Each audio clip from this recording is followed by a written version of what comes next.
If you want to take on one of the largest kingdoms in the known world, you're gonna need a plan. And it might be a bit difficult as this specific target owns a vast amount of territory all across the Mediterranean coastline.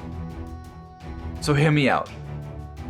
At this very moment, we have 5 major legions in Africa.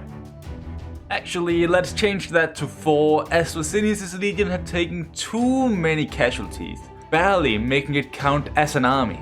So he would stay and keep the peace alongside Fusus, who he wouldn't risk losing after his close encounter at the siege of Carthage and the war with Numidia. This of course leaves Sulla, Salinator and Seneca to push into the neighboring province of Egypt. Oh shit, I almost forgot to mention this. Shortly after the Punic War ended, both Pappus and Rufus passed away. It's almost poetic how their story started and ended together. But this is the reason why Seneca was leading an army. He has always been around, but he is more like the second choice of everything. He's not gonna be anything specific. But back to the plan. These guys would push for the Egyptian heartland, while a second invasion would come by sea against their Anatolian holdings. They would attempt a swoop for Ephesus and Side, while their real prize was Antioch in the Levant. Rufus' former legion would take point, while 2 fresh Italic-Hellenic legions would join in as backup. It sounds easy enough. Let's just hope nothing unexpected occurs, such as an invasion of Italy, or every single Eastern superpower forms a coalition against us. Nope, that will definitely not happen.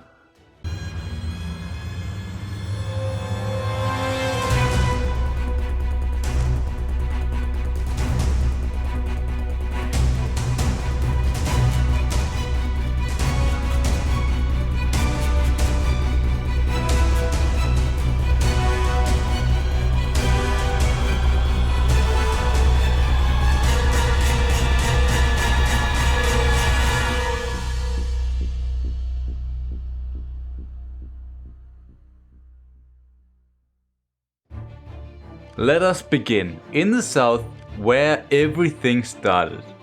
The war hadn't been launched just yet, but our legions were already near a major settlement ready to strike as swiftly as possible. Salinator was the first to strike, taking the closest coastal settlement, with another soon to follow by the hands of Sulla. A third army pushed for Memphis, hoping to take control of the Egyptians' precious pyramids. This would leave the Pharaoh all alone, as he was besieging Cairene.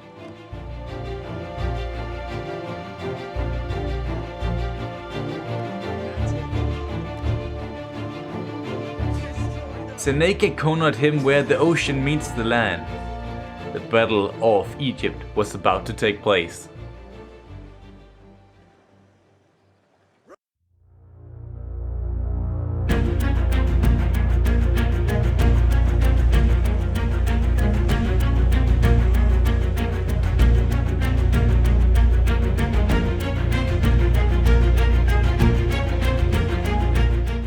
Formed up in a classic triplets aces formation, but we were trying to hide some Numidian cavalry in the forest nearby.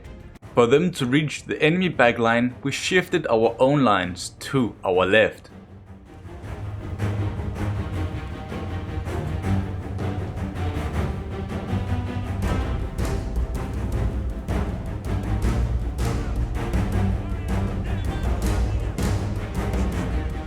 As the Pharaoh was an elite general, he ordered his men to charge our lines while he regrouped his men in a circle formation.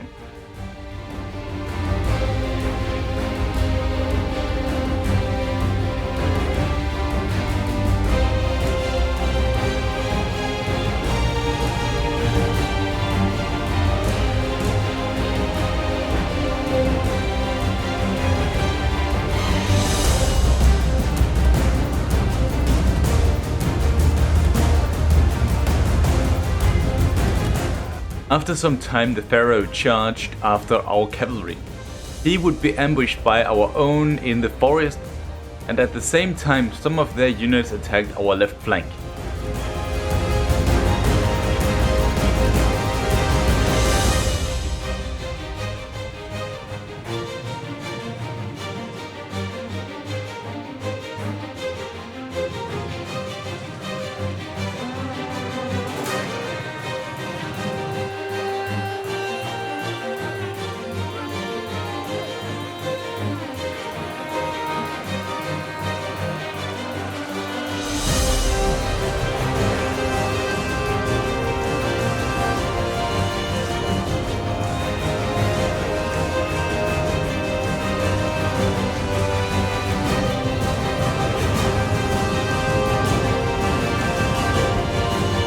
The remaining Egyptian forces decided to stand their ground, but our flexibility allowed our men to outmaneuver them.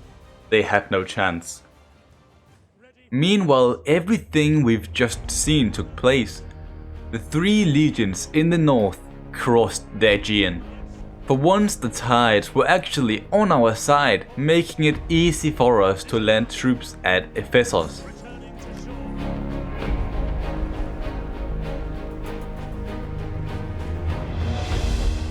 The enemy fleet that guarded the port was very skilled in naval warfare, taking out most of our crew. But the town was ours, meaning we could push on. From here we decided to split our forces in two, with most of our legions crossing Celtic territory to reach side, while another arrived by ships escorted by the fleet. The latter was arguably the more risky route, as pirates were known to travel in these waters, as well as the Egyptians could have hidden a fleet somewhere beyond our knowledge. Luckily we made it, capturing the town, but with heavy casualties.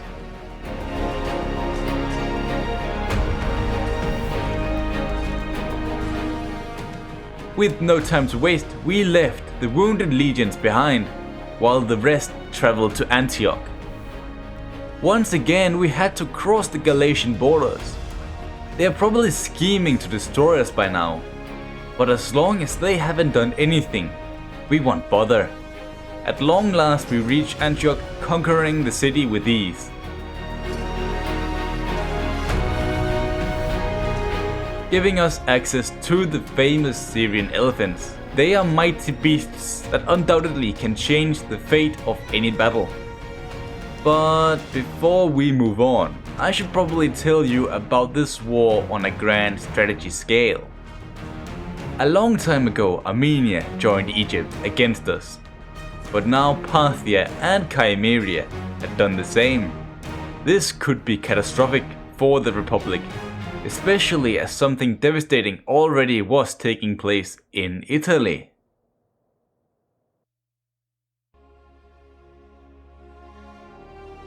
A surprise attack from the Getaeans was the last thing the Republic expected. Patavium was lost, and with no legions in the area, we tried to muster one from scratch. But before anybody even had a chance to be recruited, the army was gone. Realizing how dire the situation actually was, the Senate called for Impera to save the day. Yet Rome still had to figure out a temporary solution, as Impera was all the way in northern Gaul. The Republic decided on two new legions, with mercenaries at its core. The Senate wasn't proud of the decision, but the heart of the Republic was at stake.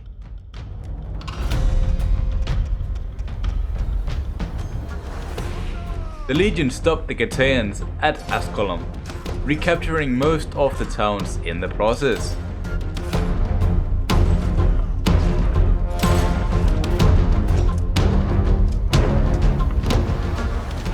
With the Getaeans retreating to the Alps, a foolish move by the enemy, as that was the place Impera was.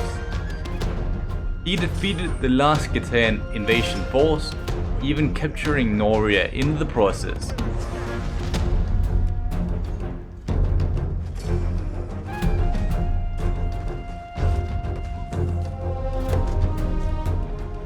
course, the Getaean War wasn't over just yet, but more exciting things were happening in the east. So that is where we are gonna go. The Egyptian Pharaoh has just been defeated and executed, with only a few survivors still running around in the wild. With the only Egyptian army gone, the rest of the southern Egypt fell with ease. Memphis first, with Alexandria at a close second. From here, Sulla and Salinator traveled down to Diospolis and Myos Hormos separately, while Ruga and Seneca moved for the two walled cities Jerusalem and Petra.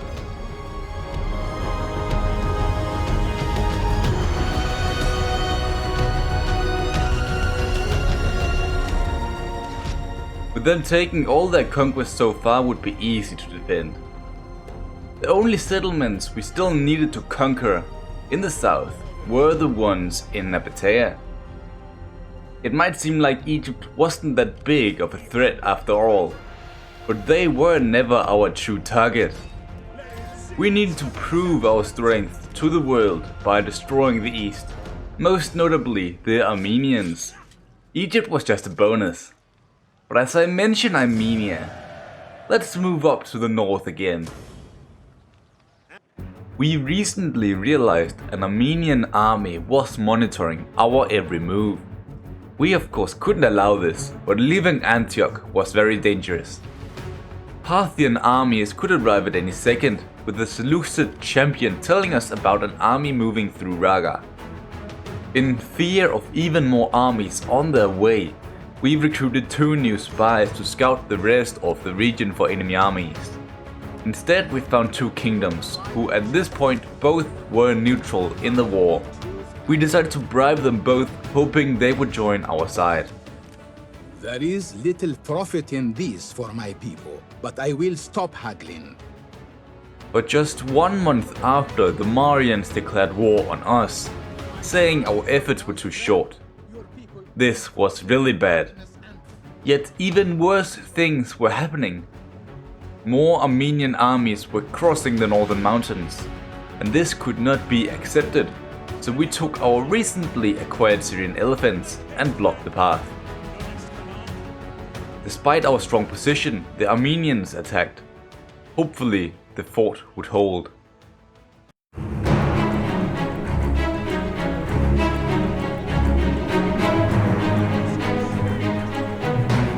We had blocked all 3 entrances with silver shield hoplites while keeping some of our cavalry outside.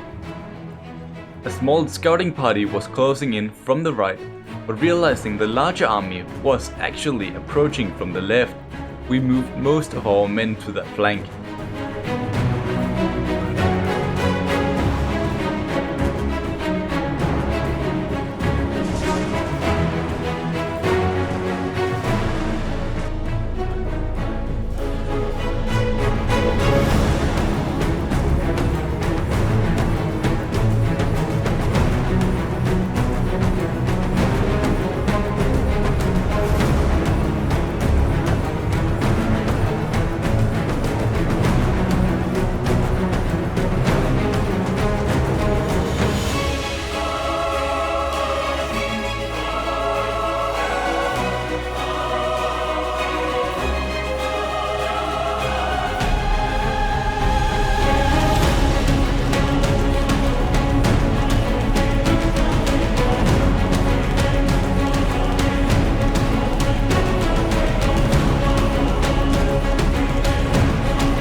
We dealt with the larger part of the units on the right before the left assault would begin. This allowed us to basically destroy one army at a time.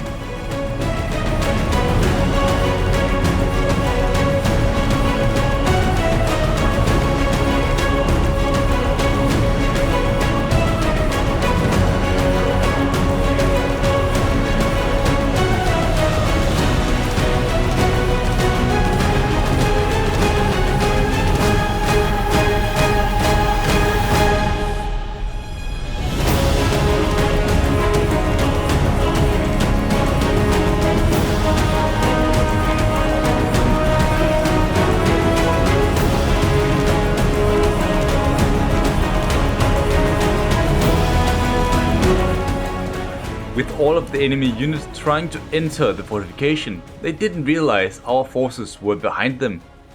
With one cohesive charge, the enemy forces routed. With a heroic victory, the Armenian advance was stopped, and not being a man to waste an advantage, the legions pushed into the mountains and took Samosaya.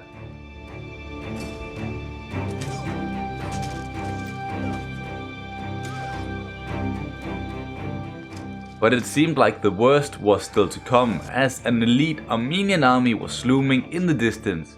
If these demon-like horsemen attacked, we could be in great danger. Finally reaching the breaking point, the Galatians declared war on us. The Great War had just reached its peak. Realizing the Celts actually weren't that strong though, we decided to focus on them. But on our march into the Galatian region, we got ambushed. If we survive this, the push can be completed. But if not, our northern holdings will be lost once again.